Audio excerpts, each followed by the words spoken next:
Welcome to Mr. Mutlow's Topic in 10 Minutes for O.C.R. A.2 Physical Education. This specific video is focused on the case study activity of athletics. This video seeks to chart the journey of athletics from a popular recreation through public schools to a modern-day rational pastime. It is best to do this chronologically, and therefore we will start with athletics as a popular pre-industrial recreation. You will not be surprised to know that athletics as a recreation has been occurring in Britain for many years in the form of different running, jumping and throwing events.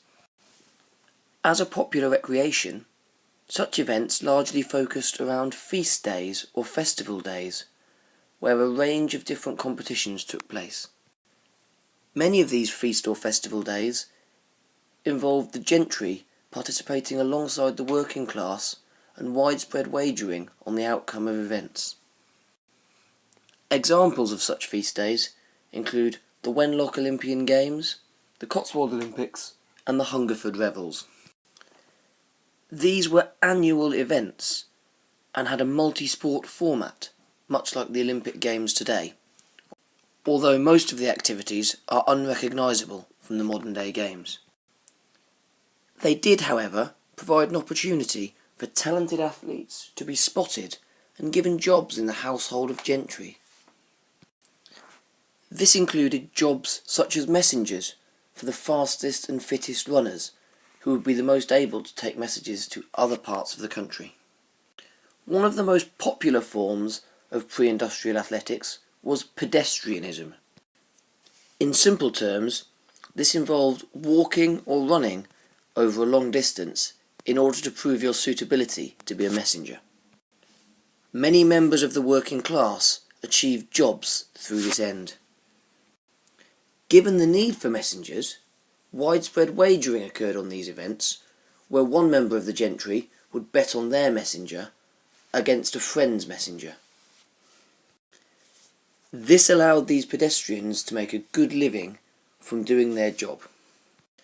For the purposes of the examination, it is essentially important that you are able to explain that popular athletics took place on feast days and holy days as part of a multi-sport activity. There was widespread wagering, and often all of these activities had some kind of occupational capacity, i.e. messengers running in races. For the gentry, they were an opportunity to show off their wealth, whilst for the lower classes, they were a chance to gain employment. Given all of these things, it would be fair to say that athletics was relatively highly organised as a popular recreation, as, although it did not have a rule structure like cricket, it did take place as part of a larger competition and with widespread wagering. It was therefore not often a spontaneous activity. How did public schools develop and adapt athletics? This is the question we will now seek to address. As I'm sure you are aware, athletics did not have as high a status in public schools as sports such as cricket. Much like with tennis, this is due to it not having the muscular Christian values which Dr. Thomas Arnold and other headmasters valued highly. As a result, it often occurred as a recreational activity in the early part of the public school process. Indeed, many of the young men who went to these schools went home in the holidays, and these were the times at which these fairs and wakes would take place. They were therefore able to participate in events in their local area, rather than through school. That said, on their return to school, they were interested in trying to replicate some of these events in order to assuage boredom. As a result, events like Hare and Hounds, which we would consider to be the modern-day cross-country, developed. During stage 1, activities like Hare and Hounds were not popular with teachers or members of staff, as they often involved trespass on other people's land truancy from lessons or other activities, and boys often use their textbooks to create trails. However, as there was no interest in non-academic matters from the masters during stage 1, these activities continued and grew. They were largely run and organised by the boys, free from any interference from the masters.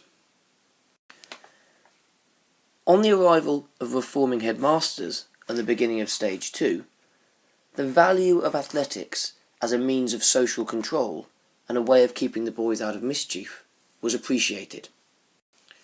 Trespass on other people's land, truancy, and the use of textbooks was banned. However, more formal competitions and more organised cross-country events took place. During this period, some of the graduates of public schools attended Exeter College in Oxford and began to set up their own formal athletic sports day. When these gentlemen graduated and took their place in society, many of them became teachers or other important roles. This allowed the concept of an athletic sports day to make its way back into public schools, and therefore athletics gained a greater credence and popularity. Indeed, by stage 3 of public schools, sports days were encouraged by headmasters as a means of publicising and promoting schools, and therefore acquiring more business in the form of more pupils. Consequently, the civilising process of athletics occurred in public schools, where it began as an informal and poorly organised activity, often involving trespass and truancy, before being refined as an important means of social control and further developed into the concept of a modern-day sports day. This allowed headmasters a chance to promote their schools and was therefore positively viewed by masters and headmasters alike. Despite its popularity towards the end of the public school process, athletics struggled to make it as a rational recreation in the early part of post-industrial Britain. This was largely due to urbanisation, with many people leaving their rural villages to move to towns. This led to the decline in rural village fairs and therefore a lack of opportunities for athletics. However, its popularity never dwindled, and tracks and facilities were soon built in major cities around the country. This allowed events to be recreated and more wagering to occur, generating greater money for the sport itself. Ex-university students established the Amateur Athletics Club in 1866, eager to continue participating, but to disassociate themselves with the lower classes and their forms of athletics. As a result, an exemption clause was introduced, banning people from being paid for participating in athletics. This clearly priced the lower classes out of the market, and their involvement dwindled. However, by 1880, the 3As of England, the Amateur Athletics Association, was established and the exemption clause removed. All people could now participate freely in the sport. You may remember from your AS study that the first modern Olympic Games occurred in 1896. This offered a sea change in athletics and its popularity, as it became a key and fundamental part of the modern Olympics. Clearly, this generated greater publicity and more interest in the sport, and its popularity as a rational recreation grew as a result. Consequently, athletics as a rational recreation saw a number of key changes. Firstly, its popularity dwindled due to urbanisation. However, the establishment of clubs excluding the lower class saw athletics redefined as a sport for the elite. By 1880, this exemption clause had been removed, and the popularity of athletics was helped by the 1896 Athens Olympic Games and the reintroduction of this international sporting contest. It is important that you can compare 1896 and these early forms of athletics, such as hare and hounds and pedestrianism, with modern day athletics and modern day athletic events. This is an area where more research on your part may be beneficial.